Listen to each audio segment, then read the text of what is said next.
Imagine um mundo em chamas onde o destino de continentes inteiros era decidido na ponta de uma baioneta. E, sob o comando de um único homem, cuja ambição não conhecia fronteiras. No início do século XIX, a Europa não era apenas um conjunto de nações, mas um tabuleiro de xadrez gigante, onde Napoleão Bonaparte movia suas peças com uma audácia que o mundo jamais havia visto.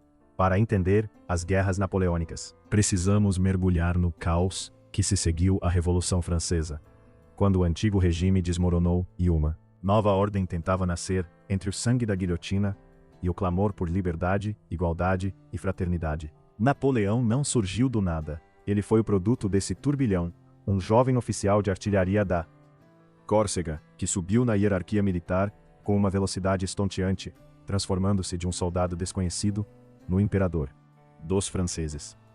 As guerras napoleônicas, que se estenderam de 1803 a 1815, não foram apenas conflitos territoriais, mas uma luta ideológica e econômica que redefiniu as fronteiras do poder.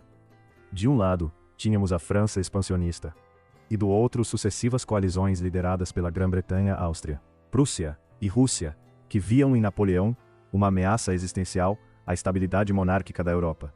O clima político era de paranoia e vigilância constante, com espiões em cada corte e diplomatas tentando desesperadamente costurar alianças que muitas vezes se desfaziam antes mesmo da tinta secar nos tratados.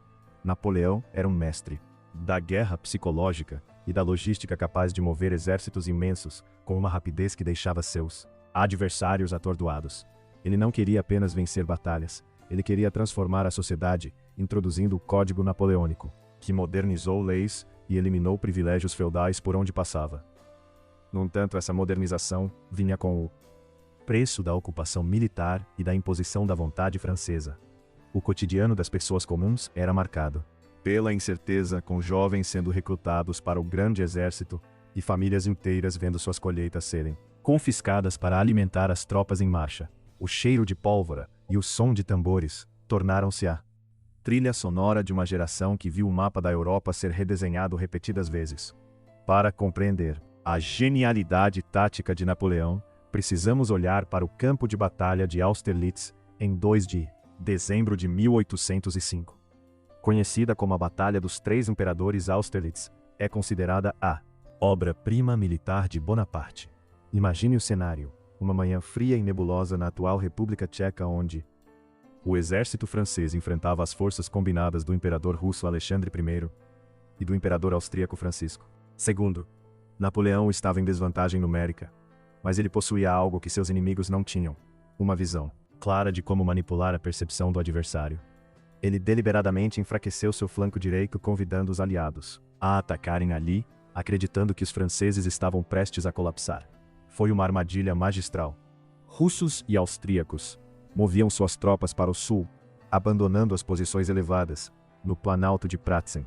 Napoleão aguardava o momento exato em que o sol de Austerlitz romperia a névoa. Quando o sinal foi dado, as divisões francesas que estavam escondidas avançaram com uma fúria avassaladora, retomando o centro do campo de batalha e cortando o exército aliado ao meio. O caos foi absoluto. Soldados russos tentaram fugir através de lagos congelados apenas para verem o gelo ser quebrado por tiros de artilharia francesa, afogando centenas em águas geladas. O estado psicológico dos soldados aliados passou da confiança arrogante ao terror puro em questão de horas.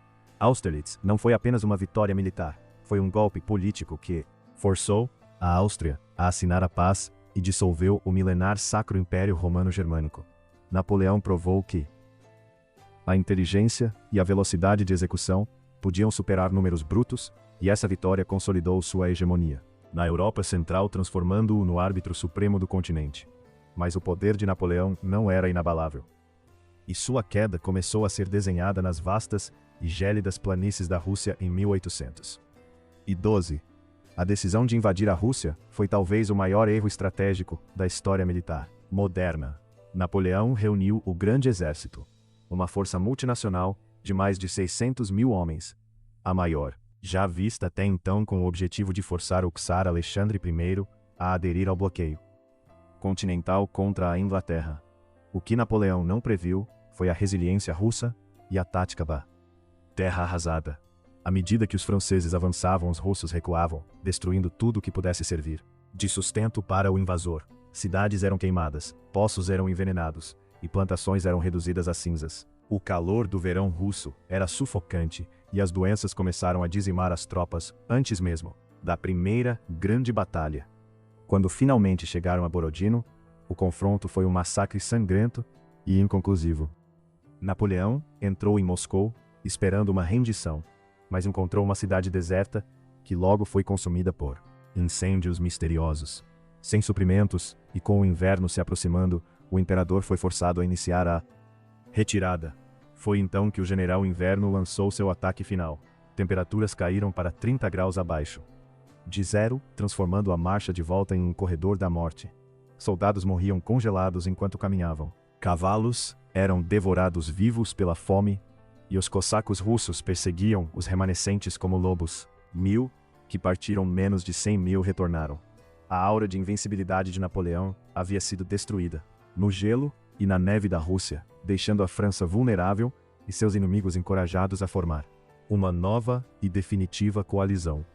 O capítulo final da epopeia napoleônica foi escrito nos campos lamacentos de Waterloo, na Bélgica, em 18 de junho de 1815, após seu exílio na ilha de Elba. Napoleão retornou triunfante para o que ficou conhecido como 100 dias mais a Europa. Não estava disposta a permitir seu domínio novamente.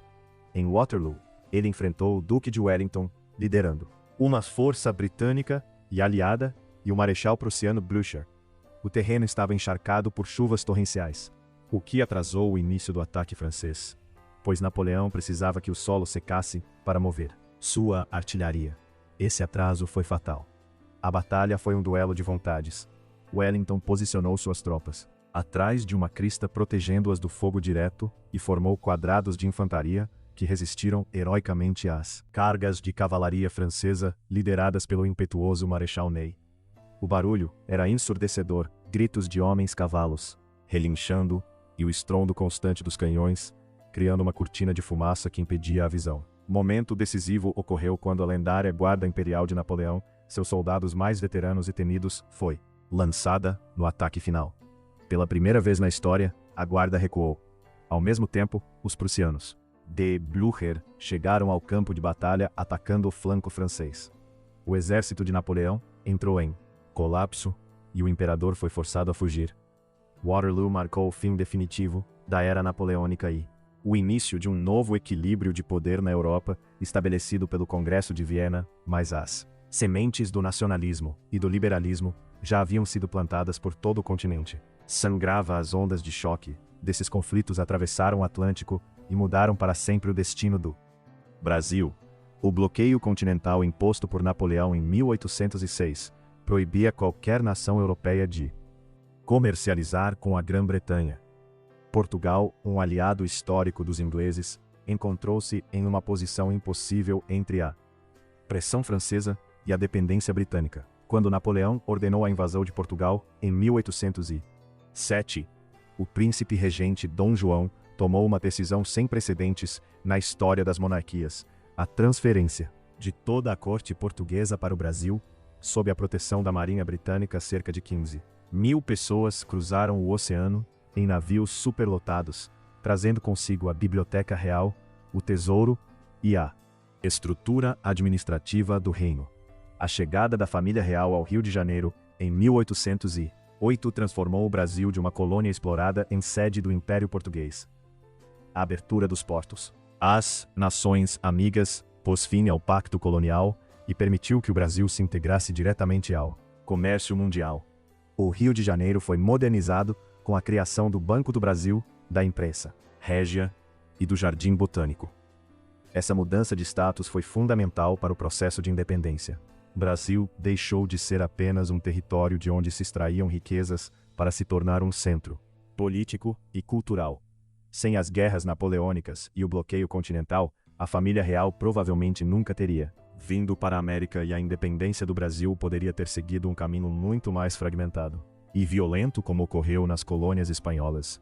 Napoleão, sem nunca ter pisado em solo brasileiro, foi um dos grandes arquitetos involuntários da nossa nação. As guerras napoleônicas foram muito mais do que uma sucessão de batalhas, elas foram o catalisador de uma mudança global, que encerrou a Idade Moderna e inaugurou a Idade Contemporânea. O legado de Napoleão é complexo. Ele foi um tirano que espalhou a guerra, mas também um reformador que disseminou ideais de igualdade civil e administração eficiente. O mundo que emergiu de 1815 era um lugar diferente, onde o poder das monarquias absolutas começava a ser questionado e o conceito de nação ganhava força. No Brasil, as transformações iniciadas com a vinda da corte criaram as bases para o Império do Brasil e moldaram nossa identidade política. Entender esse período é essencial para compreendermos as raízes das nossas instituições e as dinâmicas de poder que ainda regem as relações internacionais.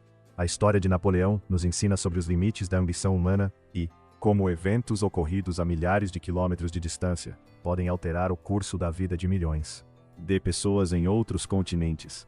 Se você se sente fascinado por essas reviravoltas da história e quer continuar explorando os eventos que definiram quem somos hoje, não perca a oportunidade de se aprofundar ainda mais conosco.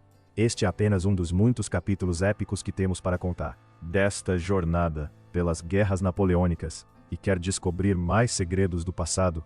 Inscreva-se agora no canal Docs da História.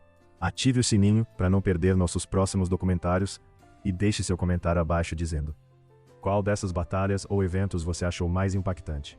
Sua participação é o que nos motiva a continuar trazendo a história à vida com todos os seus detalhes e emoções.